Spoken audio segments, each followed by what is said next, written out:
Hello and welcome to DFS Coach Talk. It is Friday, April 30th, 2021. I am Andrew Hansen alongside Joe Sarvati, affectionately known as Coach, coming off a day off. Coach, how are you feeling here on this big 8-game NBA slate for Friday? Oh man, I am so ready for today and the weekend. I love it. It's a big shout out to you. I've got to say to all of our listeners, they see Andrew and I on here every day, and we're getting after it. But we could never do it without a team. I mean, there's so many things behind the scenes that have to get accomplished, and for me to feel comfortable taking a full day, really stepping away, refreshing to get ready. I just want to thank, first of all, you. Great podcast yesterday, handling all kinds of different things throughout the day. Then our baseball guys, Crash Davis and Tyler Pitzer, they did a fantastic job. A lot of interaction, great baseball stuff, and of course Joe Stanton, who's the wizard behind the drapes, pushing all the buttons and posting social media. I mean, it really does take a team to bring Coach Talk to you on a daily basis. So much appreciation to all you guys for being so adept and really after it and passionate that I could step away and refresh. And now I'm ready today to go after it like nobody's business. I've been preparing this slate since last night.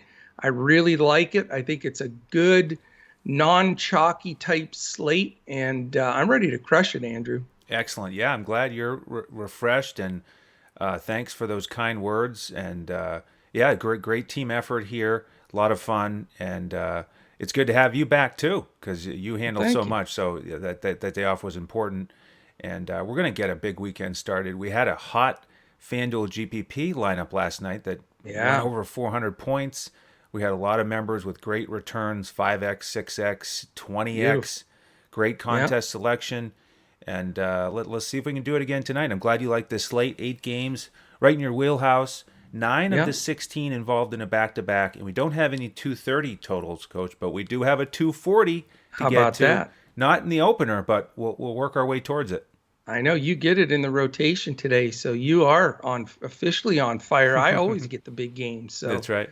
that is awesome. Hey, if you guys are checking us out, by the way, on YouTube right now, on the way in, just take this 1 second, hit the thumbs up, hit the subscribe button. We're getting very close to a real good internal goal with subs on YouTube. So we really, really appreciate it. Just hitting that button and hit the little alert button so that you know when our basketball and golf pods post. So we'd really appreciate that. All right, I'm ready to dive into game one. If you are, Andrew, Let's do it's it. Atlanta and Philadelphia.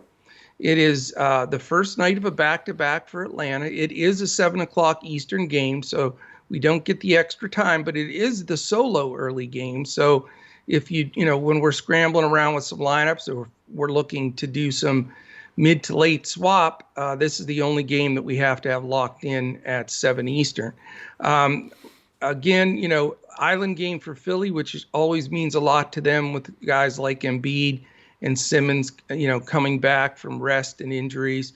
And the line it's 9.5 Philadelphia favored with a 220 total. As far as pace goes in this game, we know Atlanta doesn't play quite as fast as most people think they do with Trey and company. They're 23rd, but Philadelphia is in the top 10 now at ninth. So they are pushing the ball, and they're combining that push with great defense. They're second to the Lakers in the entire league in team defensive efficiency, and they have some guys that are in the top 1% of DRPM, which is defensive real plus minus, and that being Embiid and Simmons themselves, and a couple other guys that rank well in Harris and Green. So their defense is no joke, and the fact that they're able to be there at second with a top 10 pace is pretty impressive. Atlanta's defense was really bad at the beginning of the year, and then it improved a bunch, and now it's back sort of down again, and a lot of that is because of injuries, but they are 22nd. So we'll see if Philly can take advantage of that and get them in a position where they're behind right from the start. For Atlanta, we have Herter and Reddish out, and Hunter still out. We have Bogdanovich and Trae Young questionable. So massive question marks for Atlanta. And guess what? Capella's now questionable also. And the thing that makes it even tougher for Atlanta with all those guys out, that's basically like 6 of their top 7 guys. So we'll see if they can get anybody out there that's going to compete. Philly's got a clean slate from what I see. No injuries, nobody resting, everybody back. And so, the fact that they have their full rotation in place, their regular starters in Simmons, Curry, Green, Harris, and Embiid, with that excellent bench that's had to play a lot of minutes because of different injuries and COVID things. So, this is an interesting game, but I'm not going to spend a lot of time on it. Andrew, we'll get your input, but we could play if this guy plays, if that guy plays, if these two sit, it's just, we got to get the news here, and we don't have to sweat it because it's the only early game. So we'll have all the news. And obviously once we hear about specifically Bogey, Young, and Capella, then we'll be able to dial up what we need to here, knowing that Herter and the two youngsters, Hunter and Reddish, are still out. So this could be an important game from a usage standpoint. If all these guys are out, there's lots of ifs, ands, and buts, but there are some guys that would come into play. And if they play, then, we take a look at it from there. And then on the Philly side, again, if Atlanta's going to be that shorthanded and Philly's that, rested on an island game, 9.5 could be not enough points. And Philly has smacked a few people lately with 20, 25 point leads in the first half. So not super excited to pay up for the expensive Philly guys if they're not going to get full run. So for right now, this is a pass game for me. Once we get the Atlanta news, it could slightly change, but it's definitely not going to be a key game for me on this slate. Yeah, right now it's a pass for me as well. And even if we have multiple guys out for Atlanta, I don't even love the price tags of the backups. I mean, Right. Solomon Hill on DraftKings at 3,800. If there's a bunch of guys out, really is the only thing I'm looking at right now. So planning to pass that side. Philly's so deep. The guards that we look at, Seth Curry, Shake, both played well in the last one, which was a blowout against Atlanta, but just not, not excited to really lock in anybody at this point. And I'm glad that you mentioned that it's the only 7 o'clock game, because I think this is a night where we can make our lineup and fade this game and be comfortable doing it, and then just be ready to pivot between 7 and 7:30. If there's any news in any of the other games, we'll have our entire roster to be able to pivot and shift around. So Yeah, and it's advantageous. And I like the point you brought up because I wanted to mention that somewhere on the pod today, but it does come into play right here. One thing I've noticed the trend lately, DFS is also not used to so many guys being out, injury reports with 50, 55 people on it. So what I've noticed is happening, Andrew, and this is a really important thing for our listeners to watch out for. The backups are getting starters minutes and starting when all of these guys are out. So they get priced up, both on DraftKings Fanduel and Yahoo. They get priced up, and then all the guys come back, but they don't price them back down. It's like they have to have them have a few really terrible games or not get the minutes, and then they'll drift back down. So be very careful of, playing the secondary guys, because most of them, in general, are overpriced. absolutely. All right, well, let's move to 7:30. We've got 2 games there. Much more interesting to me, starting with San Antonio and Boston. 222.5 total. Celtics favored by 4.5. Island game for both teams. Big news with San Antonio: Derek White out for an extended period of time. The Lyles, season. yeah, I mean that's what Yeah. they're saying. I Yeah. don't know why they're saying definitely out for the season or likely, Yeah. because in the That came playoffs, from Pop's lips, yeah, which is weird. Yeah. I would think he would have a chance to come back. But in any event, DeJounte Murray really stepped up in that last game with a triple double without him.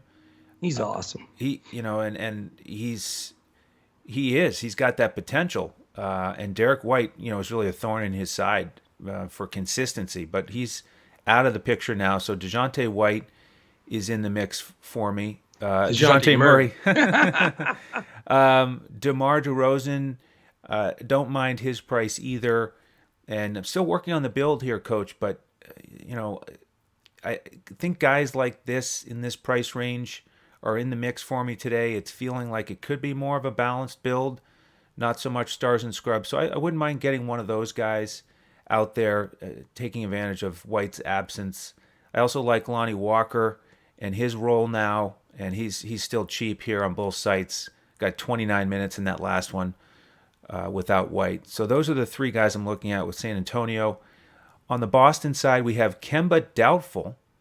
Yeah. So once again, we've got big opportunities for Jaylen Brown and Tatum, and they both smashed against Charlotte.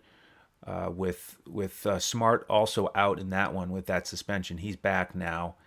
So not as excited about those guys, but again, you could go with one of them. I'd be fine with that. It's not a great total, sort of average pace, average defense. Is really average across the board, but Right. with one key guy likely out on both sides, a little more interested in getting one of the mid-tier or higher-tier stars here. Yeah, I'm not crazy about this game at all. I just this seems to be sort of a grinded game. 18th and 21st in pace, like you mentioned, it's still below both teams, below average. So, it's not going to they're running up and down the floor. And even the defenses, as you mentioned, are average, but 12 and 13 still better than the norm. So, and Kemba being off the floor really helps Boston defensively big time. Smart is, guarding the point, and he'll guard Murray, I'm sure. So I just, Murray certainly is a great guy to play here down the stretch with no White, with a little extended minutes, and he's playing really well. But Smart defense and a little bit slower pace than normal, concerns me. And he's expensive. The rotation of the other guys, you can always respect DeRozan's play, but he is going to get Jaylen Brown and maybe even some Jason Tatum defense. So that's a deterrent. And then, with Smart in after a complete rest day for threatening to bodily harm on an official, he's something else, man. But he's rested and ready to go. And then with Tatum and Brown in, when they both play, it's you feel like you're flipping a coin if you play one or the other, because they both almost have an even chance to smash or just be average. So I just don't like the game at all, and going to be a quiet start for me in these first couple. All right. Well, you've got some opportunities to pay up in the next one. This one and then the one after that is going to be a definite different scenario. These next two are the top two Vegas over-under lines on the board. We've got Washington and Cleveland on the first night of a back-to-back. So a little bit of concerning there, more so for Cleveland, in my opinion, because Washington's sort of letting it all hang out and going after it because they're desperately trying to get that last playoff spot, or even move up a spot. Washington's favored by 7 on the road, 227 total.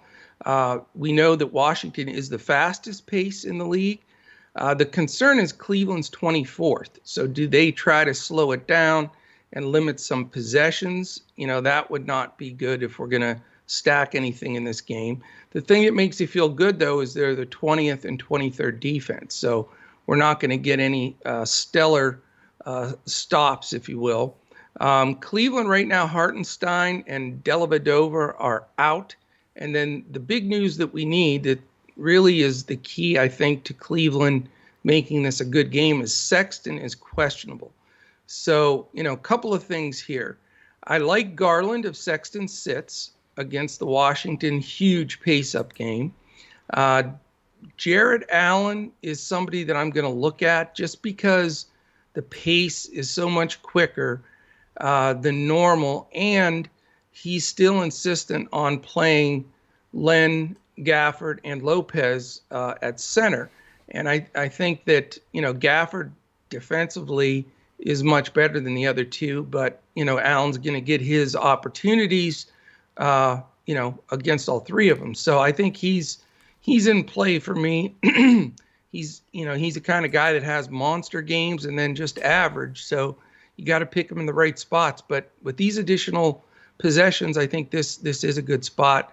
Certainly don't trust the other guys. Love is in one of those places again where he's spouting off he doesn't want to be there, and then he had that weird inbound play where he threw it to the other team, and just somewhat meltdown again from similar to what happened the year before. But yes, he can play good. He gets decent minutes, but it is the first night of a back-to-back, and Kevin Love, at 20 some minutes just isn't quite worth it for me. So if Sexton does play, that's going to eliminate Garland, but it will bring Sexton in play for me if he has no minutes restriction. On the Washington side, we've attacked the Cleveland backcourt for a couple of years now. When they started Garland, Sexton, and Porter before Porter left, speaking of Mr. 50 points, Cleveland's got to feel great about giving Porter away for nothing, and he drops 50. Yeah, but anyway, it's Okoro's a decent defender, but with Garland and Sexton both in there, definitely leaves a big game open for Westbrook and Neto. Now, I think Okoro guards Beal, and even though Okoro's a rookie, he is a bit sticky on D, man. He gets in front of you. So I would favor the pay up to Westbrook over Beal in this matchup. I'm not 100% sold on Westbrook yet, though, because I do want the Sexton news, because my concern would be Sexton doesn't play, Cleveland lays an egg, and then Washington, knowing that it's the first night of a back-to-back, has a 20-point lead, and they try to get a little extra rest for their studs. You got to mention real quickly Rui Hachimura. I don't understand his pricing. It's very odd for the amount of minutes he's playing. So he deserves a look. And that's it. So, it could be an important game, but based on the news, maybe just average. Certainly have some exposure here, though. Yeah, I'm with you on Westbrook over Beal tonight if we decide to pay up and hope that it stays close. If it doesn't stay close, a guy like Ish Smith could pay off the bench. On DraftKings, he's only 3,600 and getting good minutes, and he kind of runs that second unit with Neto as a starter. So there's an option to look at. And the center situation in this game is interesting once again because Allen, like you said, is in play for me. A little bit more on DraftKings, although he's more expensive there. So I don't know if I'll get to him because I like Nurkic a little bit better in the next game. And then with Len, he's had two great games lately. But then when they played Cleveland, he only played 10 minutes, and that was one of the great games from Gafford. So God only knows. It's a roll of the dice if you go in that situation again. But Len is very cheap on DraftKings at 3,300. Out of the mix for me on FanDuel at 54. And with Cleveland, I'm similar. I like Garland. He's really stepping up here without Sexton. And then, of course, it'll get mixed up if Sexton's back. But, there's a lot of guards in that price range today that I'm kind of looking at. Garland, we mentioned DeJounte Murray. We've got Chris Paul later, who I kind of like. Drew Holiday, potentially. So that'll be a real tough decision, picking out two of those guards on FanDuel. Not to mention Westbrook if we pay up. So that'll be interesting here. But yeah, I think it's a game that either we get one or two of these guards and bank on it being close, or potentially we end up fading it. I'm with you. Now you got the 777s game here. Here we go. Let's get after it. 240.5 total. Who needs the 230s? You don't need 230s. Just forget about it. And it's a pick 'em to boot on BetUS.com.pa, our presenting sponsor. And first 8 o'clock game here, NBA TV. It is a back-to-back for Brooklyn after that big win over Indiana.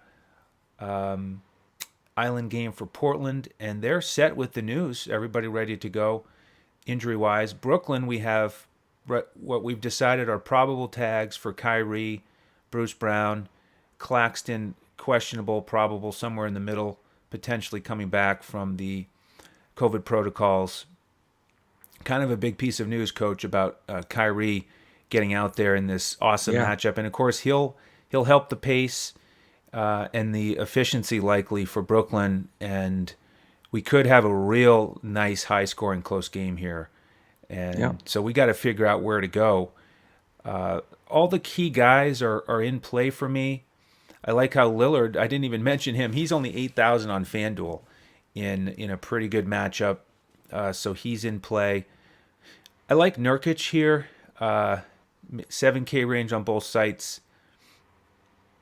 The thing about Portland, though, is I do want to mention Bruce Brown. If he plays, real solid defender, and he gave Lillard and McCollum a little bit of trouble in the first matchup.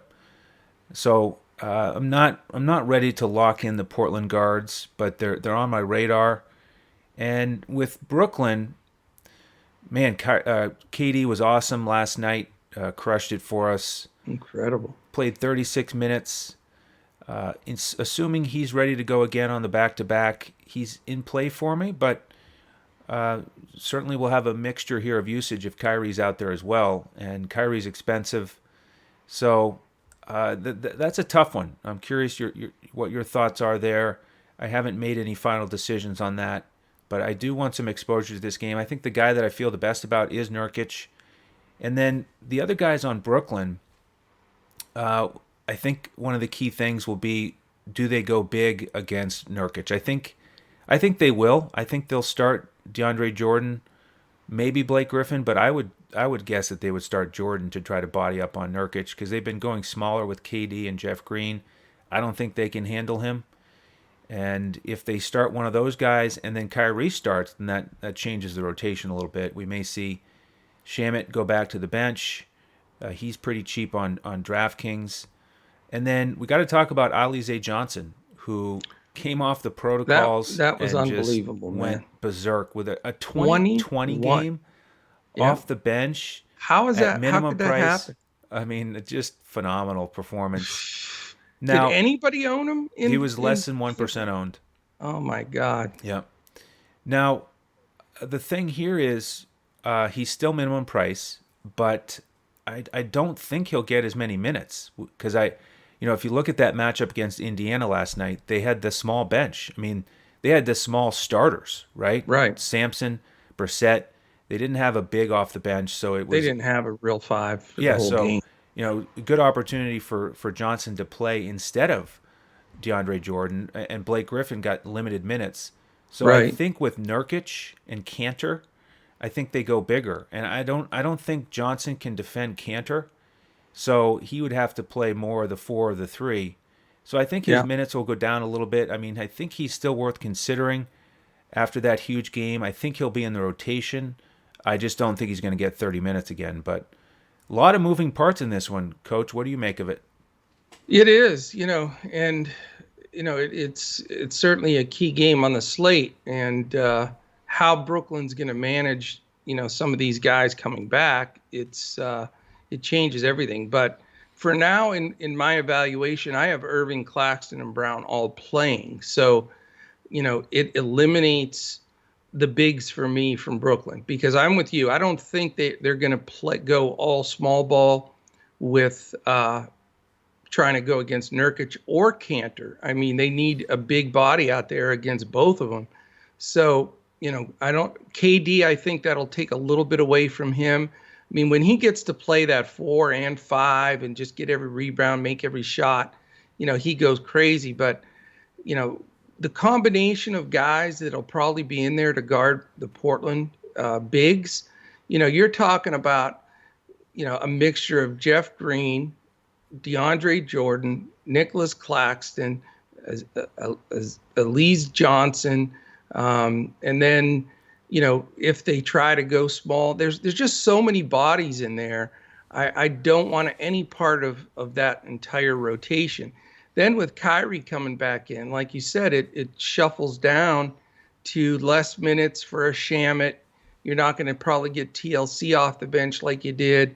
Even Joe Harris's usage plummets. So I say all of that to say that I don't think anybody at Brooklyn and on the Brooklyn team is rosterable except Irving and Durant.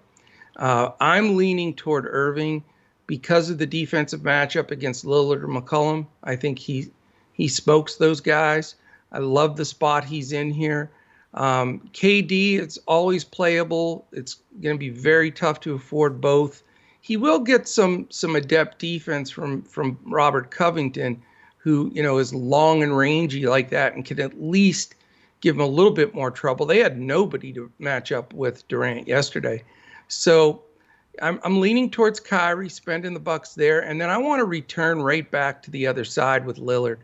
8,000 is too cheap for him. I mean, I don't care if he's doing good, bad, or indifferent. That's just that price. When you look at who's priced around him, is too cheap. So, as of right now, this will be my two really important guys. Pay up for Irving. I don't even consider it a pay up for Lillard. I'd say he's on the higher end of the mid-price guys, and I feel very comfortable grabbing him. I'm with you on the Nurkic situation here. I think he could have a really big game, but I'm not locking him in yet. And I want to see who they're talking about as far as starting. If they do put DeAndre and Claxton, for example, splitting time on him, that's going to make a big difference as opposed to, if they just try to stay small with Durant and Johnson and guys like that. So I'm going to hold off on Nurkic. I do like the call, but big spend-up game for me with Kyrie and Lillard being two of my key plays of the day. All right. All right, we go on to the other 8 o'clock game, and that is Orlando and Memphis. This game is Memphis by 12.5. I think everybody's realizing that Orlando has pretty much mailed it in and are not good. Both of these teams on the first night of a back-to-back. This is the team that they play each other again tomorrow? Rematch tomorrow. Yes. So, interesting to watch here. But again, 12.5 is a lot. 224.5 is the over-under. From the pace side, Orlando 20th, Memphis is 8th. And then defensively, Orlando 26th and falling. They've been getting murdered. And Memphis 9th. So I'm telling you right now, Memphis is a very dangerous team. I think they're going to squeeze into the playoffs, and I would not want to play them with their full roster. However, they don't have their full roster tonight. They're doing the day off, day on for Triple J as he comes back from a long injury period. In this game, he's out. They lose another starter probably also in Grayson Allen, who's doubtful, which moves their rotation around a little bit. And usually when Allen's out, that DeAnthony Melton bell goes off because the dude just always steps up when he gets the minutes. And against a crappy Orlando team, I really like that DeAnthony Melton value play. I think that he's a really nice guy that some people may forget about. On the Orlando side, not that they're not worse than they've been, but their best young player, Okeke, is out. And then I've got Ross as doubtful, and he's probably going to pack it in for the season pretty soon anyway. And James Ennis is questionable based on the latest news from RotoWire. So not only is this a lopsided game, Orlando's a bit shorthanded. We don't know exactly who the full starting lineup is. We know you can, get a value play if you want in a Cole Anthony or a Gary Harris, who just had his best game of the year. Dwayne Bacon, we've gone to a few times. And then, if you want to get into that timeshare of Wendell Carter Jr. with some Bamba and, a few mix of other guys. But it's pretty ugly. I think Memphis handles them with ease, even without Triple J. My concern is spending up for a Ja or Joval, specifically in a game that could blow out. And even Dillon Brooks, whose minutes are always usually safe, he's somewhat their leader out there, just from how hard he plays. And, I don't know. They're playing again tomorrow night. If they get a solid lead, they're going to want to rest some guys. Very dangerous game to play. But if Orlando finds a way to keep it a little bit close, you could have a few, 50, 60 burgers from a few of these Memphis guys, knowing that their players and the Orlando players have to go back at it again tomorrow. And, we'll see how the matchup goes. But I'm not crazy about it, not leaning towards it right now. Would be a one-off type of game for me overall. Yeah, this one's most likely a pass for me. I don't like front ends for Memphis. And, yes, with Grayson Allen out, you could get a value play. Melton, probably the best one in my book as well. Bain, if he starts, maybe he gets hot and he pays off his cheap price tag. Joe Val is a nice price on FanDuel. Centers have done well against Orlando, but do we trust Joe Val? No, not in general, and it's a front end. Right. So it's a little bit of a roll of the dice there on Memphis, mainly because it's a front end. And then with Orlando, like you said, there's minutes to go around with this youth movement for most of the guys. Gary Harris, more of a veteran.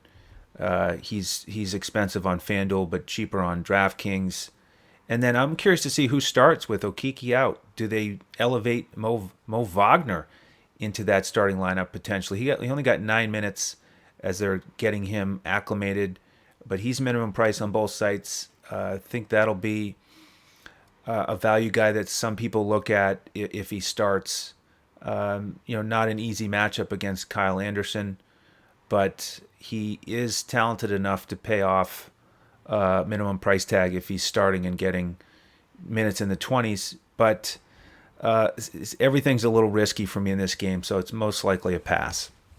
I'm with you, and I think that's a good point too. Coach Jenkins, Taylor Jenkins, he likes to even out those minutes on back-to-back, so that's even more danger.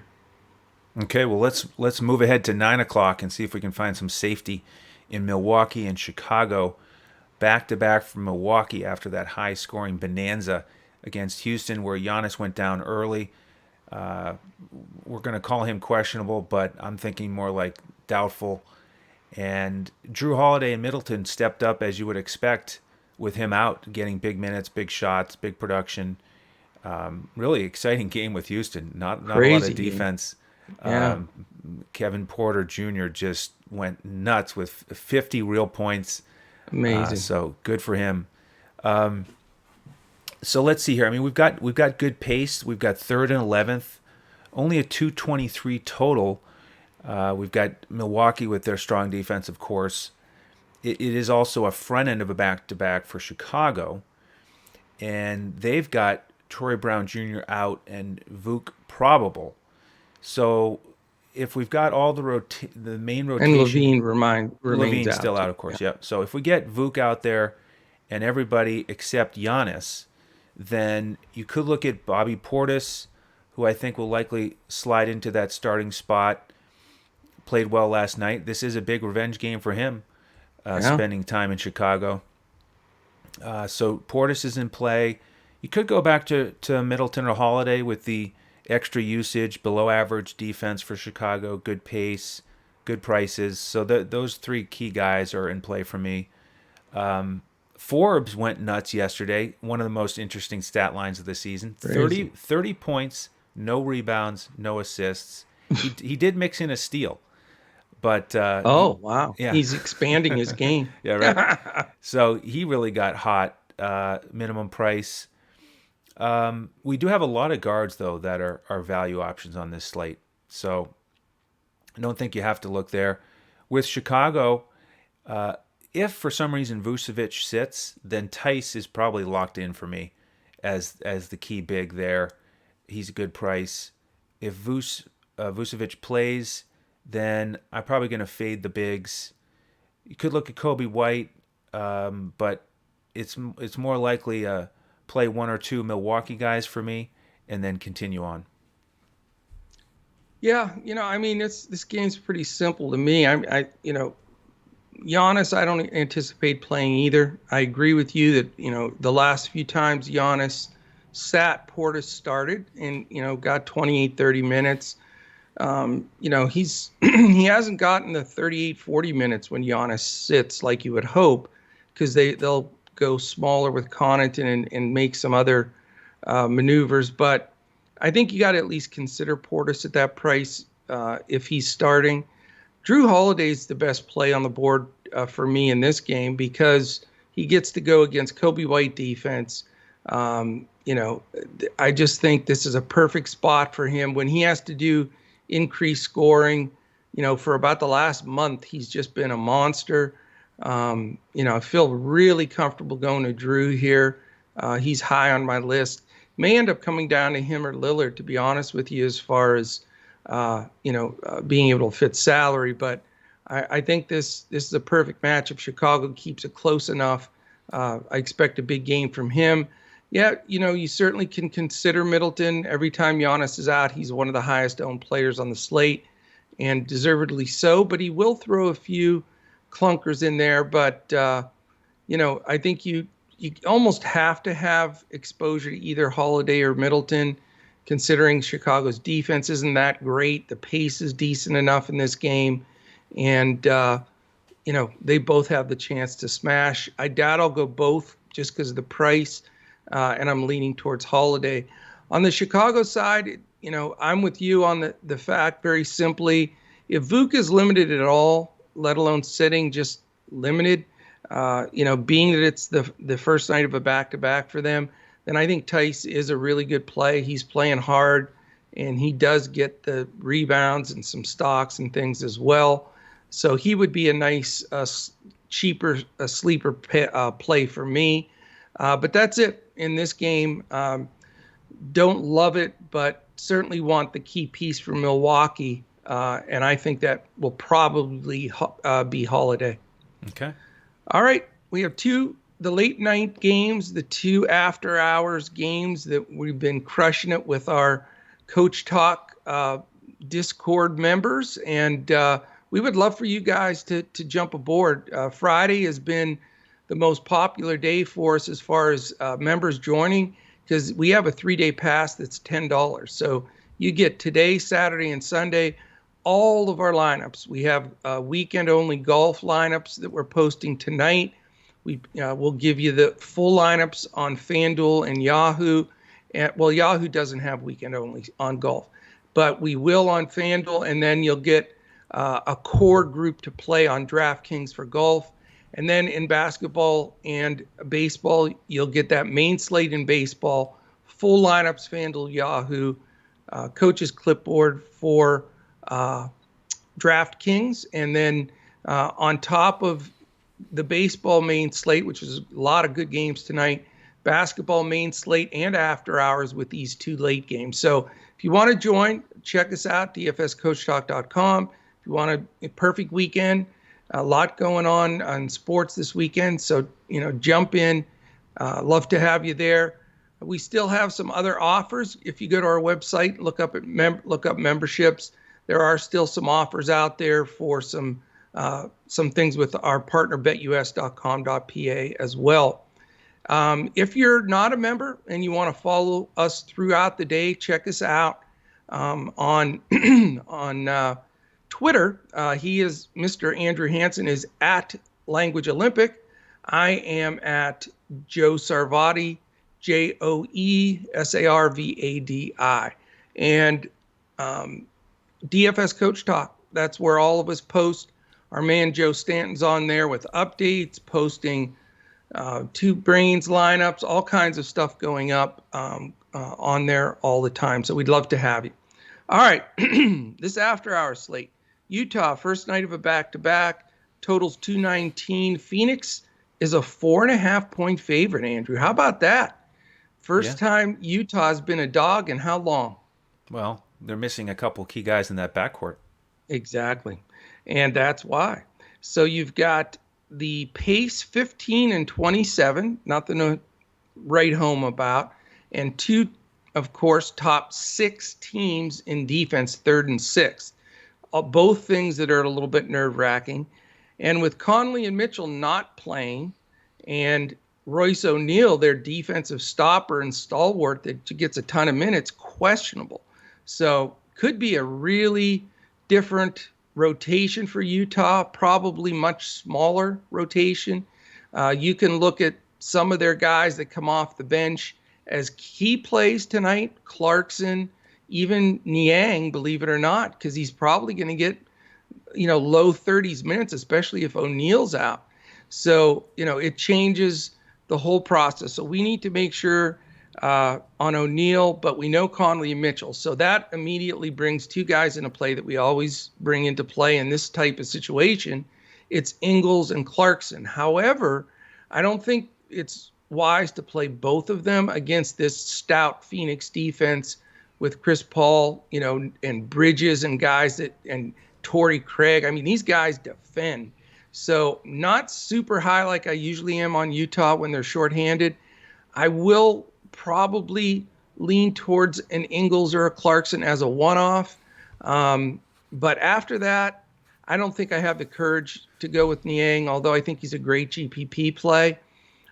Rudy Gobert is sort of the guy I think has, a lot of upside here. The pace isn't great, but, he should still be able to control the paint with Ayton. And then when Sarge comes in and, I think he should be pretty sound. His price isn't that great, though.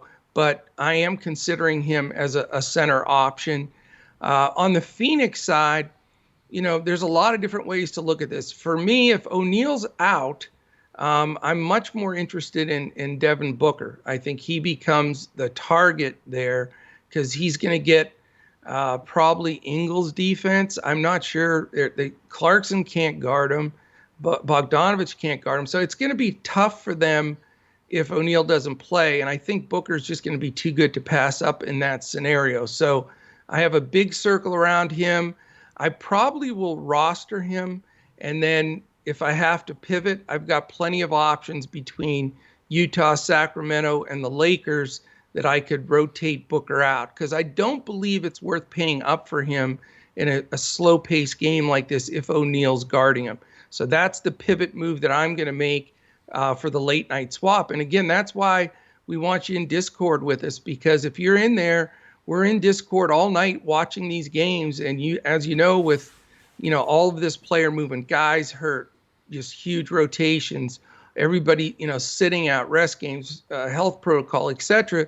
You've got to watch these games as they go, because those couple of pivots make a huge difference. And if you take stuff down, I mean, Andrew's been living proof of that. He's had some monster wins by following that news. And the best way to do that, we do try to update stuff on Twitter for all of our listeners, but the quickest, fastest, and most thorough way to do that is to get into our Discord.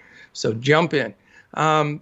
Really, after that, though, I'm not on the Phoenix side. I think this game is a great game to watch. I think there's a lot of interest in the game.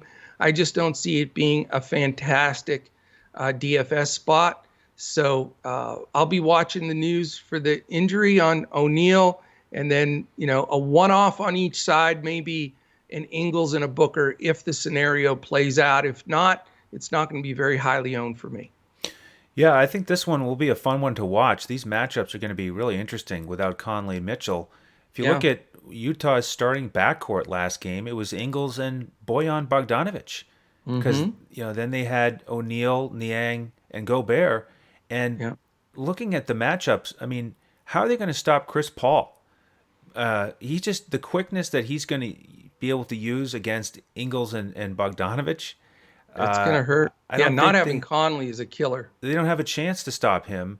No. And like you said, Booker also comes into play if O'Neal is out. But I'm kind of looking at Chris Paul here as the key guy from Phoenix and probably nobody else. And with Utah, Ingles or Clarkson, much more so on FanDuel where they're cheaper. I will also look at Niang. More so on DraftKings, he's only $3,400 there. He's a power forward on FanDuel now at $4,000, and there are a number of options in that price range you can look at. So I like him as a pay down guy over on DraftKings potentially. But yeah, I just can't wait to see what Chris Paul does against this bigger, slower guard rotation, if you want to call it, from Utah. The reason I didn't highlight him, and I agree with you, I think you're right on the spot, but I just feel like he's going to beat whoever he wants off the dribble. But I see, Gobert waiting for him and him kicking to these guys for tons of open shots. Now, he may have 15 assists, which is great. But, I'll tell you, if the game stays close and O'Neal sits and the game stays close, you may want Paul and Booker. I mean, I don't know how they're going to defend those guys. Yeah, it's going to be fun. Different What do you matchup. think of Gobert, though? I wanted your opinion there. Am I wrong considering him? I think in the after-hours slate, he's real good chance to be the center that I pick. Yeah. In the main slate, I think I'd rather pay down for Nurkic, and I Okay. just look at him more as a cash option, without the tremendous ceiling at that price. So Gotcha. yeah. All right, last game of the night, 10:30, Sacramento and the Lakers. Second game on NBA TV, 223 total. Lakers favored by 7.5. Island game for both teams, but Sacramento once again will be without Fox and Barnes. Yeah. And that did not go well in that last No. game against Utah. They got destroyed. And their only hope of a little improvement here is we have Bagley probable to get back into the lineup, which I wouldn't mind if he's out there, because then it makes it easier to avoid that entire situation if we don't get the spot start from Metu. Right. We know that the other crazy thing here is we have the number one defense in the NBA, the Lakers, against the number 30 defense in Sacramento. So, Yeah. in the after hours slate, obviously we have to really dig into this game. On the main slate, I'm just not really excited about anybody on Sacramento. Halliburton, lots of usage, but I think he's just a secondary option compared to all the other guards we've talked about. Harkless is a nice value play, potentially, but not really looking at Sacramento on the main slate. With the Lakers, AD, once again, the primary focus here, still in the 9K range, got 31 minutes again. Scoring was up a little bit in the last one. Not playing as a dominant AD guy yet, but I don't see Sacramento having a great answer for him defensively. Bagley just getting back into the mix. Maybe Harkless gets some time on him. So I think Davis can have a strong game here. Certainly will be in the after hours lineup. Don't know if I'm going to pay up at power forward though on the main slate. And then Drummond is interesting because I like the matchup against Holmes. He smashed in the last game, but he only played 20 minutes. Right. And Montrez only played 17, so they went a little bit small. Morris got some minutes. Gasol didn't even play. And then with the guards, Kuzma surprised me. 11, 7, and 8 last game. How about Yeah. that line? Almost That was pushing nice for a for him. triple-double. He's Yeah. pretty cheap on FanDuel. A good game environment for him.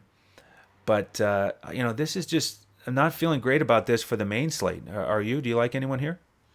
There's so much risk in this game. As a cash player, it screams, be aware, be fearful here, because it can, if you're waiting on a few of these guys at the end of the night to come through, and then the game just busts, it feels like it could.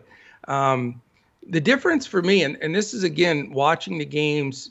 This is where an optimizer is not going to give you this information. But I've watched Sacramento a lot this year because of that 30 ranked defense. We always have people stacked against them. And then in high scoring games, we stack back with Sacramento. So I've watched painfully a lot of Sacramento games. And I'll tell you what, the heart and the soul of that team rests in two people, De'Aaron Fox and Harrison Barnes. The rest of the guys follow their lead. Those are the two guys that make the big difference in this team. They have a coach that's probably on his way out. They have a terrible record, and now their two leaders are both out. And you saw what happened. They gave up 154 or something to the last game. I think they're in meltdown disaster mode, and that could create all kinds of a rotation of players for both teams. Lakers, 8.5 point favorite. I don't think that's enough. I think the Lakers are a great play tonight. I think they just drill them. And I really think Sacramento's putting up the white flag. They don't have a coach they want to play for. You just can see that. And then with their two captains and leaders out, I don't know, does Halliburton get enough run or Heald to make a difference? Holmes, I see these guys playing mid-20s minutes if the game gets out of hand. I'm not comfortable with it. Harkless, as a super cheap play, has made value for me a few times. I think he'll be on the floor a decent amount to guard Kuzma, and that eliminates Kuzma for me. So Harkless as a one-off super cheap value guy, if you're stacking maybe two bigs or two guards like Holiday and Dame, you can play with that a little bit. And then the Lakers side, Schroeder's expensive. He should have a field day, but I don't know the minutes that he gets. He's just a little dinged himself. And then, AD just way too expensive to pay up for, even at his reduced price in a game like this. So, I'm not touching the try share of center and then Lakers playing small ball on top of that. It just, to beg for a guy to get 20 minutes isn't conducive to me on a full slate game. So not even on an after hours. I'm not going to go, Drummond or Harrell or Gasol and any of that either. So for me, it's maybe a cheap value play on one side or the other. But I'm going to have a lot more Utah Phoenix than Sacramento Lakers in that after hours slate, which seems very odd. But based on the circumstances of everything we just talked about, it stacks up completely differently. So I think you're going to get more ownership in the DFS space for the Sacramento Lakers game because of the over-under, the potential for, a lot more possessions. But I'm not sure, Andrew, that it's really the wisest play. So I'm excited to dive into that after-hour slate because I think that there's some really good strategy you could use that can pay off for you and be very contrarian while doing it.